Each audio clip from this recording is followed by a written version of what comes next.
Good afternoon, everybody. A patient asked me a question today that I think every cancer patient deserves an answer to. This young lady is 30 years old. She has hormone receptor positive breast cancer. When her cancer was diagnosed, it was larger than 2 inches, and it was in her lymph nodes. And therefore, the decision was to give her chemotherapy up front to shrink the tumor prior to removing it. This is what we call neoadjuvant chemotherapy or chemotherapy before surgery. So 3 weeks ago, she received her first cycle of chemotherapy with two drugs called adriamycin and cytoxan, and she's going to need three more for a total of four. She asked very nicely with her wig on and very strong woman despite all the nausea and misery that she's been going through. Doctor, how do we know that chemotherapy is working? Uh, Her husband said she doesn't really struggle much with losing her hair. We've been creative with it. She's sometimes redheaded, sometimes puts on a blonde wig. But what bothers her the most is really not knowing if the tumor was shrinking with the two drugs that she was getting, knowing that she actually already got the second dose today and she's going to have two more. Her nausea seemed to be under control. The hair loss, she was dealing with it. And the incredibly important question I've been asked for 25 years now is, Doctor, am I responding to this treatment? And is this cocktail of two drugs that you're giving me, the adriamycin and cytoxan, killing my cancer?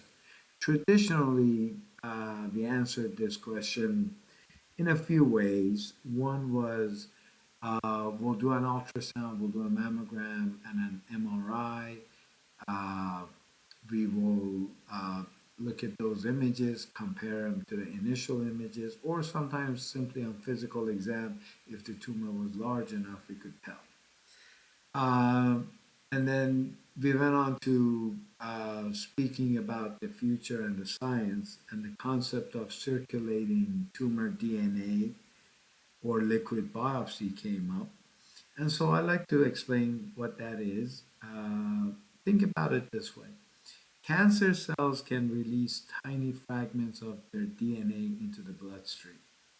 It's a very sensitive technology and it sometimes can detect those fragments in a tube of blood. And that's what we call circulating tumor DNA or liquid biopsy. So imagine that before chemotherapy, we detect a measurable amount of DNA coming from the patient's breast cancer. Then we start treatment. After several weeks of treatment, then we check the blood again, and gosh, the DNA of the tumor has dramatically disappeared and or dramatically fallen. Potentially, that would not only make me happy, make her happy, and make the whole process a lot more joyful rather than waiting 4 weeks or even, sorry, four cycles, which is almost 4 months, and doing another imaging study to see if she's responding. So, this circulating tumor DNA or liquid biopsy then would be lovely to tell me that the tumor is shrinking. And if in case the chemotherapy we've chosen is not working, it'll quickly tell me, Doc, it's not working. So you could switch over to a different cocktail of chemo and see if that one works. And therefore, I believe circulating tumor DNA is going to be extremely important in the future, especially for our patients that are undergoing chemotherapy with the intention of shrinkage of the tumor prior to surgery. So Since oncology is moving towards something we wanted for decades, real time information about what a cancer is doing while we're treating it, instead of simply asking or waiting for the scan, is priceless. So, in a nutshell, this is for me the most exciting area of cancer research today. Being able to predict risk is not the same as proving that changing treatment based on blood test has improved or is improving survival. The question ongoing in our clinical trial is really whether or not the chemotherapy that I'm giving can be measured through a circulating tumor DNA. And hopefully, this, in addition to our imaging studies, is going to give us much quicker and much more reassuring answer.